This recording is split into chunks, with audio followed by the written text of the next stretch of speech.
Hello, friends. I welcome you all to my YouTube channel Trinity English Joseph. And as a part of the previous video, we have discussed about the helping verbs or auxiliary verbs.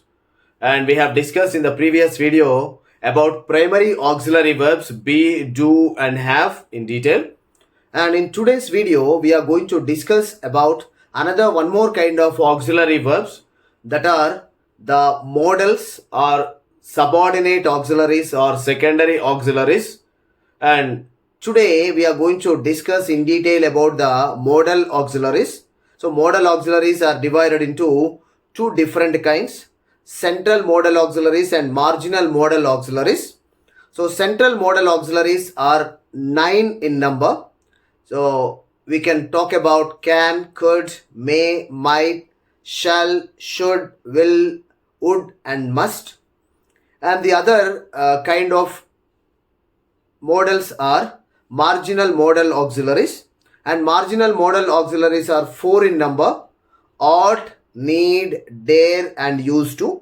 So about these 13 helping verbs we are going to learn now in today's PowerPoint presentation. So let us enter into the PowerPoint presentation and learn more and more about the modals.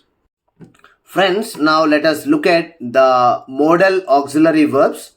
If you just look at the modal auxiliary verbs are helping verbs that are used along with main verbs to represent the ability, possibility, and probability of a subject to do an action and emphasize the necessity of an action. If you just look at, modals are the verbs that are used to indicate particular hypothetical situations like request, advice, or capability. They are used with a main verb to transform its meaning a little. Because they are auxiliary verbs, they cannot certainly be used on their own. So here if you just look at, modals are the verbs, or we can also call them as subordinate auxiliaries or dependent auxiliaries, because they cannot function on their own. Thus, they always depend on the main verb. Whereas what we discussed previously, the primary auxiliary verbs, they can stand on their own and they do have their own formation of the sentences. If you come here, friends, modal auxiliaries don't have an s, e, d or ing ending. That means we do not have s or es form with the verb. We do not have past tense or past participle form, or we do not have present participle form. He can drive, not he can drive. So thus we don't have a s or es form. Don't use an infinitive with modals. He can go, we can use. We cannot say he can to go. So in that way, to infinitive or bare infinitive, whatever may be the type of infinitive, we do not use with the modal auxiliaries. And the next one is to form the negative, put not after the modal. So even if you want to form the negative, so please look at this one. He should not go. So here this is only, not is only placed after the modal auxiliary and not before it. And this is what we should understand. Friends, looking at it, so what are the primary functions of modal verbs? So if you just look at, friends, so for ability we use can. For permission, we use may or might or can or could. And here, prohibition, when we want to abolish something or when we want to prohibit something, we have to use mustn't or cannot or can't. If you just look at this prediction, we use will or shall or may. And if you just look at duty, and here there are two kinds of obligations. One is escapable obligation, means if you have an excuse to go ahead, that is called as a escapable obligation. So for escapable obligation we use should, and for obligation which is inescapable, you are bound to do it, and for that we need to use must. So if you just look at the request, so request or offer, we use can or will. And if you come here, the possibility, we use the words can or cannot. And then if you come here, if you want to show about the absence of obligation, we need to use needn't. And here if you come further, If you just look at some examples, how do we use? We can play football, we could play football, we may play football, we might play football, we must play football, we mustn't play football, we ought to play football, we shall play football, we should play football, we will play football, we would play football. So friends, if you just look at all these examples, so the same, it is there with the same main verb, different words are used. So it very often confuses us as to where we are supposed to use all this. So in order to know, or in order to have more knowledge about this, we will see about these ones in detail.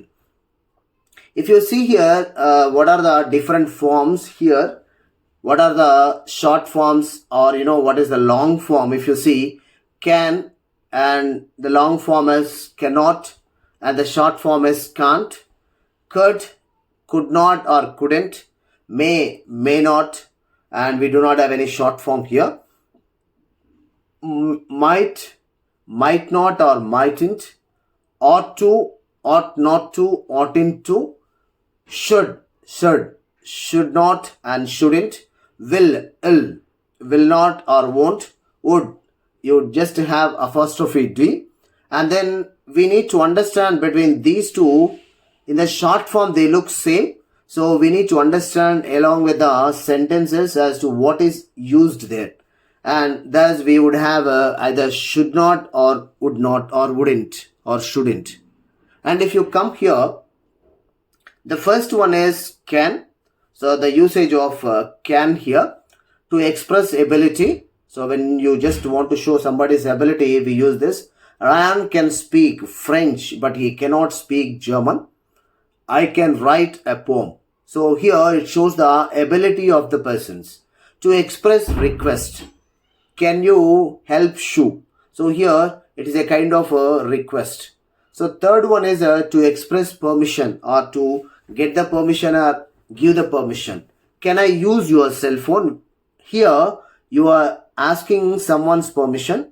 Can I say something? So next one coming here, to express possibility, whether something is possible or not. If the weather is perfect tomorrow, we can go on a picnic.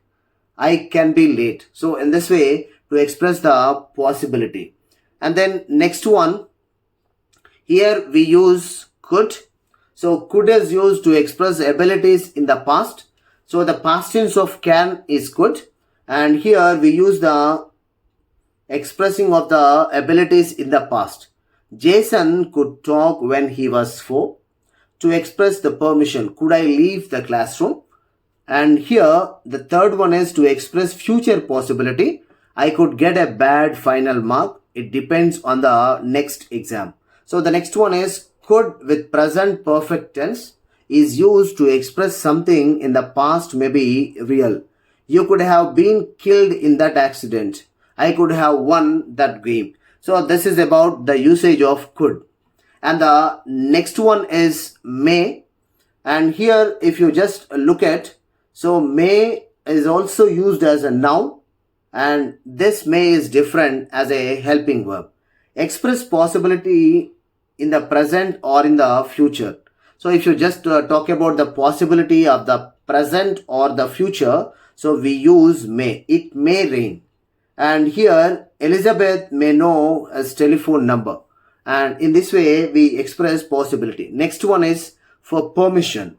So may I come in? You may come if you want. So friends, here there are 3 important things that we have to know about to take the permission or to give the permission. First one is the word can. The second one is the word could. And the third one is the word may. So whenever you want to speak about the informal permission, we generally use the word can, especially for friends and our subordinate, those who are lesser than our age, we use the word can. If you use to the people, those who are just above our age, maybe our seniors or 2 or 3 years elder to us, we use the word could. The moment you go to this word may, it is completely for asking formal permission. So here when you are supposed to ask the permission or give the permission, if you can remember these three, it is very easier for us to express our things. Next one, if you just want to express wish or hope, then you use the word may. May you have a long life. May you a long life. Okay, so here in this way we would be using this word may. And then the past tense of may is might, to express possibility in the present or in the future. And then especially if you just look at these examples, Ashley might be in the library. I am not sure. George might come as well. He may come or he might come. So here the moment he say he might come, the chance that he comes is less likely than may.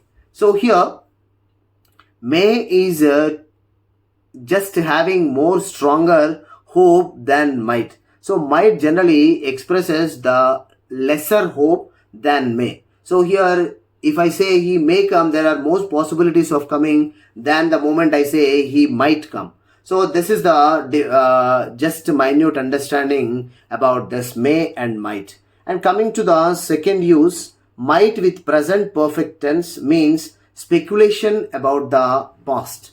So if you see here, Edward is late. He might have missed his bus or he might have overslept.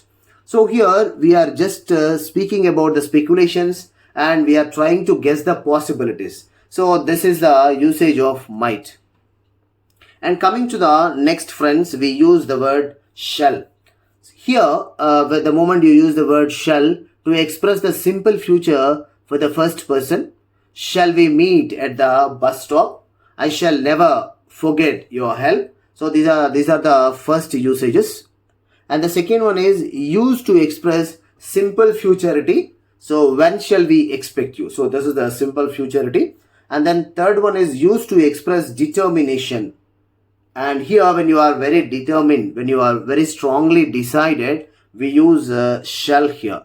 They shall not pass. So here I'm very much decided that I shall not allow them to go away. So they shall not pass. So here coming to the fourth one, used to express a command or a exhortation. So here when you want to speak about the command or the exhortation, we use you shall go.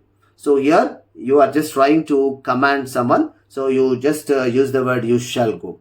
So used in laws, regulations and then directives to express what is mandatory. So when you just want to speak about the mandatory things, we use the word shall. It shall be unlawful to carry firearms. So it is unlawful. So it is against the law. Thus, this is about shall. And coming to should. So to give advice and opinions. So when you just want to give advice and opinions, you use the word should. You are driving too fast. You should slow down a little bit. And coming to the next, you have gained a lot of weight. You should go on a diet. So in this way, you are just talking about the opinion or the advice. To express expectations. Whenever you want to just express expectations, you use the word should. So are you ready? The taxi should be here soon. So you just are making a kind of confident expectation. So when you just talk about the confident expectation, we use the word should. $20 is enough. It shouldn't cost more than that. So for example, when you already know about the cost of something, you just expect about it. So this is what we expect, and then we try to give out the information to suggest a less strong possibility. When you just want to talk about the less strong possibility compared to must, we use should. If you should pass the bakery, can you buy some bread? Here it's a kind of a sentence of condition. So this is what we just have to understand. Next, should with present perfect tense means something in the past should not be done. So here should, when we use with the present perfect tense, means that in the past should not be done. So the baby is crying. You shouldn't have talked so loudly. Here this has happened because of this particular second sentence. So whenever something happened in the past, because of that some reaction is taking place, or some whatever may be the next cause and result relationship when you talk about, we use the word should. So here, because of the second action, the first action is happening. She is angry. You shouldn't have come back so late. So here, because of the second actions, the first actions are happening. Next one is will. So when you talk about will, present to future tense, whenever you just speak about, so we use the word will. Seen will leave tomorrow. She will be back in a few days.